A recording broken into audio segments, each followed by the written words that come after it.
Hello everybody. If you don't know me, my name is Dana and I am doing a series of videos sharing my healing process after losing both of my parents. And as I've said in my previous videos, I didn't have a very healthy relationship, especially with my dad. So when he passed away suddenly last year, all these negative memories were coming to surface, and I was finding it very difficult to find the positive memory. So I decided to go ahead and do a series of videos. I'm going to share everything. I'll share the good, the bad, the ugly, but ultimately I want to share some good times with both my parents, and the difficult times that I had with both of them. So in this video, I want to share the time frame between losing my dad and having his memorial service. I forgot to share in the last video that when we went to the funeral home, my dad had already planned his whole, I guess you would say, funeral or whatever, because he really didn't have a funeral, but he, had already paid for his cremation. And so all we needed to do was decide when to have the, like a memorial service, because he was being cremated, but my dad was in the military at one time. He was retired, so he was able to be buried at the National Cemetery in Dayton, Ohio.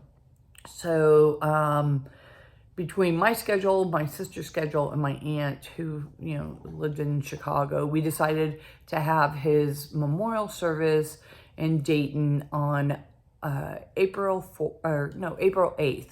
So that gave us about 9 weeks. And, it was good to kind of like process that and everything. But it was also hard because you kind of were like in limbo, because he had passed away, but you hadn't had that official, memorial of, paying honor to him. So, I've realized through losing both my parents, I'm an active griever. Like, I need to do something. My sister, which there's nothing wrong with it, she likes to sit and meditate and really think about everything, and, really doesn't say a lot, which is totally understandable. That is totally fine. Everybody grieves differently. But for me, I have to be active. That's how my brain works. So as soon as we knew when his service was going to be, I started planning like a memorial dinner, because thing that was hard for us is that my dad didn't have a lot of friends, and all in all, his memorial service, the people that were there to honor him were me, my dad, or me, my mom, my sister, and my dad's sister.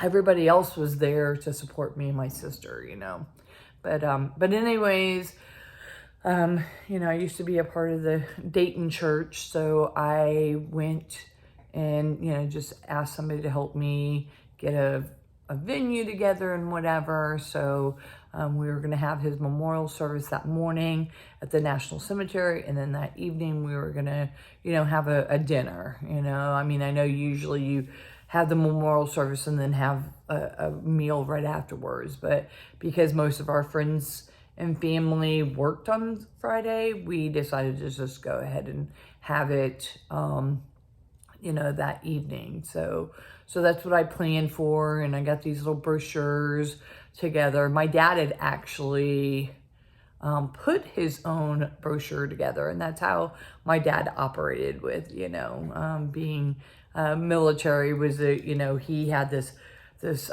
brochure done, just a template.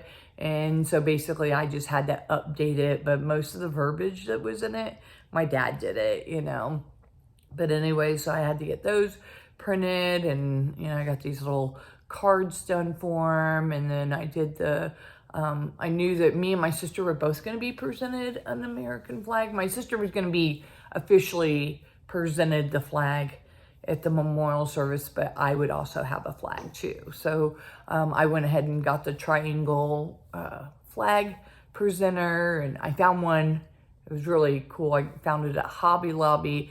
Usually this thing was like $90, and I just so happened to go on the week that they had it half off. And I was just going to kind of price it. I wasn't intending on buying it because I didn't have $90 at that moment.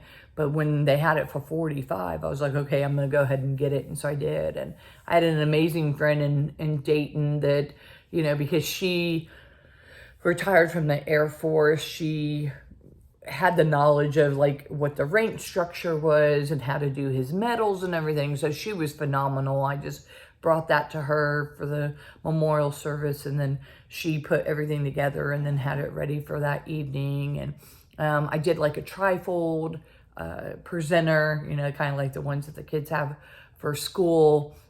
So, you know, I had all these pictures of them and everything. So that was therapeutic for me. But the day of his service, that's where the rubber hit the road, where I just was weeping all morning, you know. And but when they did the 21 gun salute, and then, you know, they say for veterans to stand up and, you know, honor the deceased, like, I stood up and rendered a salute. I think that was the hardest salute I've ever had to do in my life.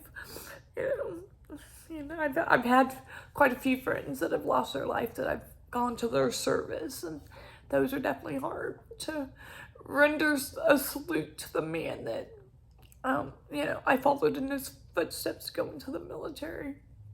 That was definitely hard, but like I said, it was very therapeutic to do that. So yeah, but you know, as soon as his service was over, I just felt so much weight, you know, being let go, because I just realized that I had been like kind of holding on to it for 9 weeks, you know, like it was kind of good to, you know, have that time to, you know, process everything and get his service together. It wasn't like he passed away and then we had to get his service within days. We had that 9 weeks, so that was good. But it was also like just in limbo of grief, you know? And so I felt like I could finally actually grieve or begin my grieving process, because I was more in the planning process in that 9 week time frame, you know? And so yeah, I mean, as hard as it was to do the memorial service,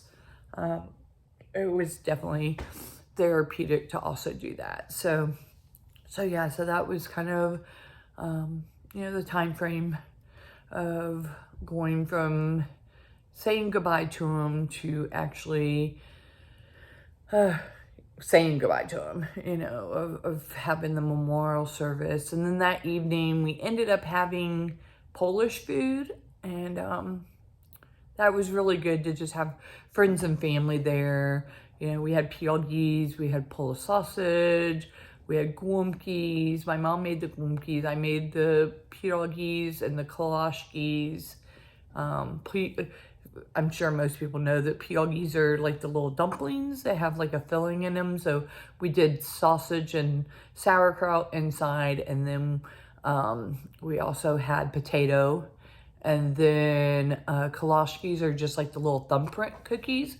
So you just, you know, put the little thumbprint, and then you can use, let's see, we used apricot, strawberry, and blueberry, I think it was. So we had those, and then głąbkis are stuffed cabbage. So my mom made those. So yeah, and even in that was just so powerful that my mom and dad got divorced in 1987, you know, and so they had been divorced, what, like 35 years at this point. And to know that my mom, number one, when me and my sister were deciding to go to St. Louis, my mom handed over her keys, like, here, you know, you guys have a safe car and a big enough car to bring stuff back, you know. So she did that initially. She gave us both $100 to travel initially. And then when my dad passed away, or I mean, when he had his memorial service, you know, she came. And when I was talking to her on the phone leading up to his memorial service, You know, she was the first to say, okay, well, I'm bringing Glumpkies. Like, not once she asked what she could bring. She just said, well, I'm bringing Glumpkies. And that was just, you know, it definitely showed the type of woman my mom was. Even though her and my dad didn't make it as, you know, a couple, as a married couple, that she still loved him in some, you know, dynamic. And she was just there for me and my sister, you know, because she was there, you know, she came to the memorial service and she came for the dinner that night, you know. So yeah, so it was definitely powerful that my mom was there for my dad's service. So yeah, so that kind of sums up everything going to leading to that point. My next video is just going to be sharing a turning point in realizing my mom's condition. Like, we didn't realize where my mom was in life until something else happened. So I will share that in my next video. So thank you so much for those that are following along with me. I've said before that the main reason why I'm doing these videos is that I have a desire to be a public speaker. And so I feel like, you know, I could blog about these because I do have a blog, but I feel like, you know, the only way you're going to get better at something is to do it, you know. And so I decided just to do videos. As nervous as I am, I know I'm saying a lot, so I'm really trying to be mindful and, you know, get better at that. But that's the only way I am going to get better, is if I continue to do the videos and notice when I say and then, you know, just try and be more attentive to that. So like I said before, thank you so much for following along. Take care. To God be the glory. Much love.